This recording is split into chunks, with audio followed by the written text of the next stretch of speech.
One of the strongest genres that the PSP has to offer has gotta be the RPG. The PS1 and PS2 both had strong libraries that helped to bring the RPG genre into the big time, so it's not a huge surprise that the PSP saw numerous excellent RPG releases, covering original releases, ports and spin-off/sequels to major franchises. Grab your Magic Gate flashcards and Godzilla 1998 on UMD and let's dive into RPG history on the PlayStation Portable.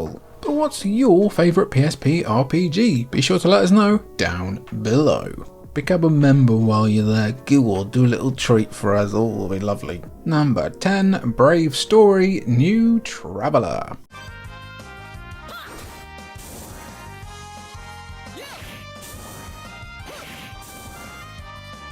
A young boy named Tatsuya must travel to an unknown world to obtain the 5 gems needed for the Traveller's Sword in Brave Story New Traveller. Loosely based on a manga and book series, what New Traveller lacks in innovation it makes up for with a perfectly constructed RPG adventure that quite frankly still looks and plays great.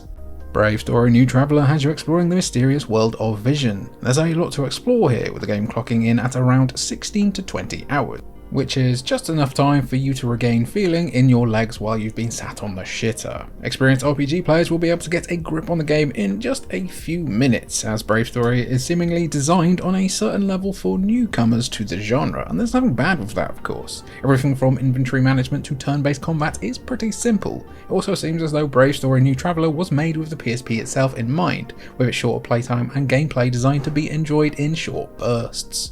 The character designs, world building and charming dialogue all contribute to the experience of playing through Brave Story New Traveller. Straightforward? Yes. Boring? Not at all. This is a must-play gem that deserves to make a bit of a comeback in one way or another. At number 9 is Kingdom Hearts Birth by Sleep.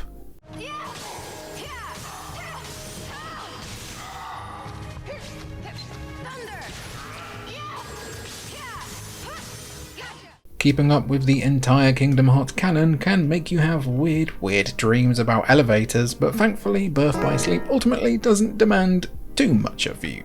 At most it helps to be familiar with the first 2 mainline games, but something as good as Birth by Sleep shines through regardless. Set 10 years before the events of the first Kingdom Hearts game, Birth by Sleep is another hack-and-slash action RPG with a few differences from other entries. For example, instead of magic points you have the focus system, which can be used to perform special techniques. The gameplay has the same sort of appeal that makes Kingdom Hearts so addictive in the first place, and the narrative is fairly easy to grasp, at least by Kingdom Hearts standards anyway. The story breaks down into 3 scenarios focusing on the journeys of Terra, Aqua and Ventus, but you can expect to meet a slew of familiar faces along the way. Birth by Sleep provides an abridged but surprisingly deep action RPG experience on the PlayStation Portable. Whether you know the lore or not, it's an immersive, satisfying game. It's got fill in it. We rest our case, guys. That's nothing else needs to be said. At number 8, Valkyrie Profile Lenneth.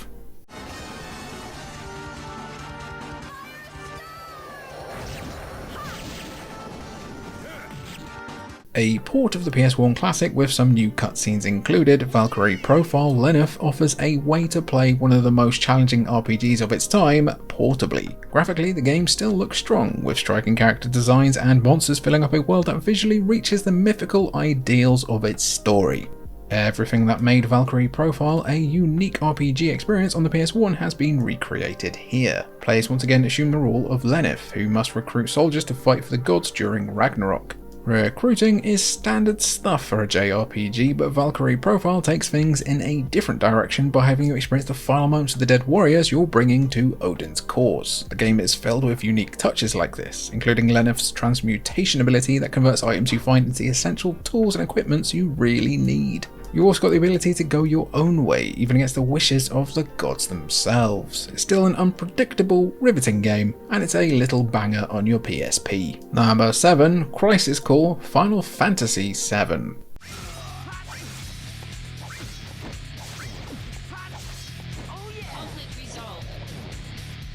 Crisis Core is a brilliant prequel set 6 years before the events of the main Final Fantasy VII game, focusing on the story of Zack Fair and what he learns about his employer Shinra. Despite the fact that most of us playing this game know all about Shinra, the game does an exceptional job of building tension while adding further shades of evil to these savage capitalists and their brutal regime. Crisis Core is a good example of how to make a pretty damn good prequel to a beloved release. The spin-off gives us new characters and a highly emotional story that feels very much part of this world we've been to before. There's plenty of references to the game we know and love, but they're well handled in this fun to play action RPG. Playing this alongside watching Advent Children back in the day rock does to our core. Sorry about that. You can even pick up a remaster of this on PS4 if you need a few more pixels of Zack. We don't blame you at all. What a guy, what a dude, what a stud. Number 6, John d'Arc.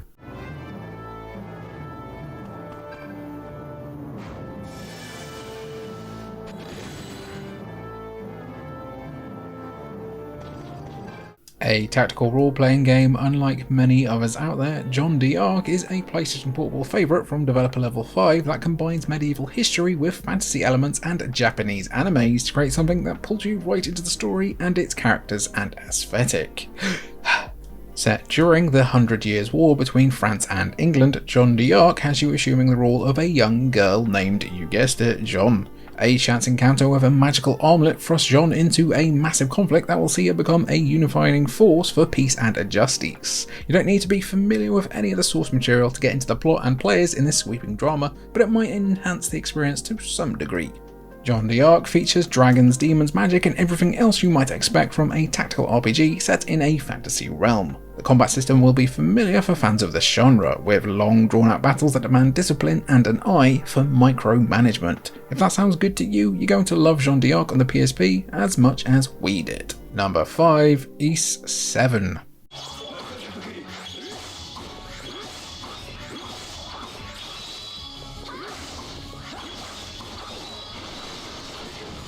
A beloved, somewhat underappreciated RPG series that began on PC back in 1987, Ys 7 was one of its most ambitious entries to date. You and your dog are just travelling, seeking adventure, and soon you'll find yourself running afoul of local authorities and becoming drawn to a deeper mystery concerning earthquakes in the region. It's an excellent story that stands on its own, despite being a direct sequel to Ys 6. Which was also available for PSP as well as PS2, so there's that. I don't know why I said so like that. So, Ys 7 presents you with a visually striking, varied and engaging world to explore. It's impressive how much there is to see and do here.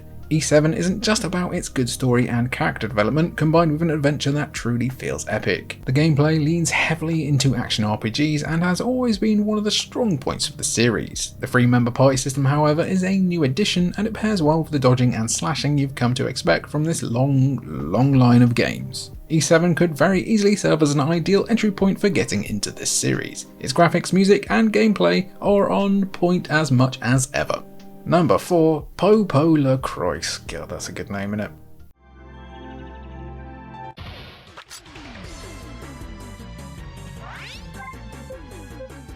Popo LaCroix is as bright and adorable as anything you're going to come across on any platform really. With cheerful, round designs and colourful towns and dungeons, the game at first glance looks downright out of place with some of the other PSP RPGs we've covered so far. But don't let that stop you from playing across the 3 stories that make up this cel-shaded, surprisingly detailed mini classic. Popo LaCroix is unlike much else on the PlayStation Portable, hiding some unique gameplay and combat choices under its retro sheen. Popo LaCroix doesn't shift to a new battle screen but rather plays out exactly where you've encountered the monster. These turn-based battles are simple enough, but with the inclusion of a strategy RPG grid that gives you a lot more control over how the battle unfolds. Popo LaCroix also features some of the longest boss battles you'll ever encounter, so get ready to dig in for the long haul more often than not, as you assume the role of Prince Pinon in his effort to save his mother and the entire kingdom. No pressure, Pinon. For those who want a game that looks very different from the depth of its gameplay, Popo LaCroix is an essential title to add to your PSP RPG collection. Number 3, The Legend of Heroes Trails in the Sky.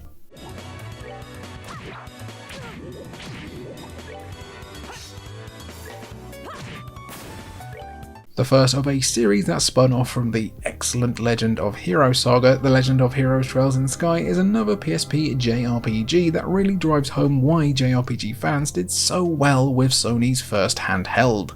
A young girl named Estelle and her adopted brother Joshua come from the home of a famous adventurer, part of a guild known as the Bracers. These are the heroes who defend the land, protect the citizens, and earn as much money from their good deeds as possible. When their father disappears, it's up to Estelle and Joshua to take over the mantle, earn the respect of the town, and unravel an elaborate dark conspiracy.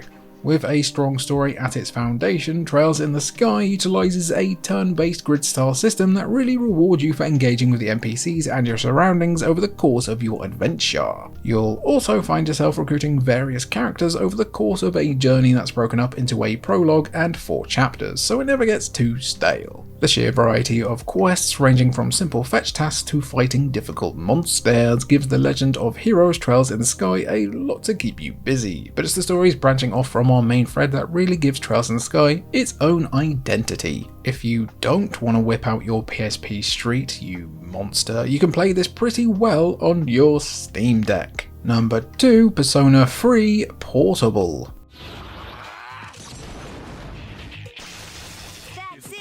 Now's our chance. Let's go!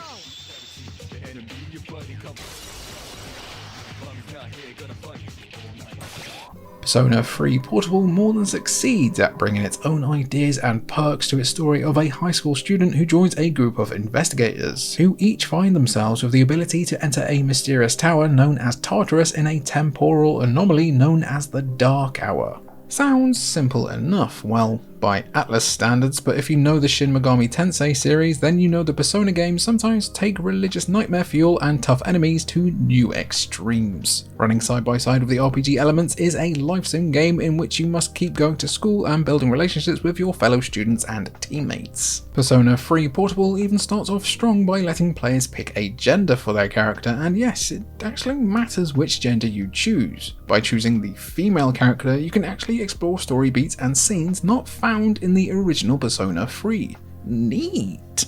Persona 3 Portable manages to make a great thing somehow even greater and is far more than just a simple port. You can even pick it up on modern systems thanks to a few recent ports. Maybe try not to worry about explaining to watchers on why the kids are shooting themselves in the heads though. It's an Atlas thing, they don't like children very much.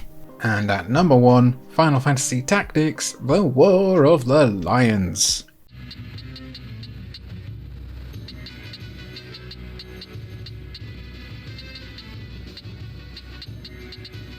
Even the most ardent of Final Fantasy Tactics fans will tell you that the 1997 PS1 classic could have used some quality of life improvements as time went on. The 2009 update managed to get everything right in this regard, leaving us with a dramatically improved tactical RPG masterclass in character recruitment, strategy, and item management. The War of the Lions begins with a new, better translation, while the controls have also gone through some changes. The end result is ultimately a more streamlined experience that should make the game a little easier for beginners to grasp.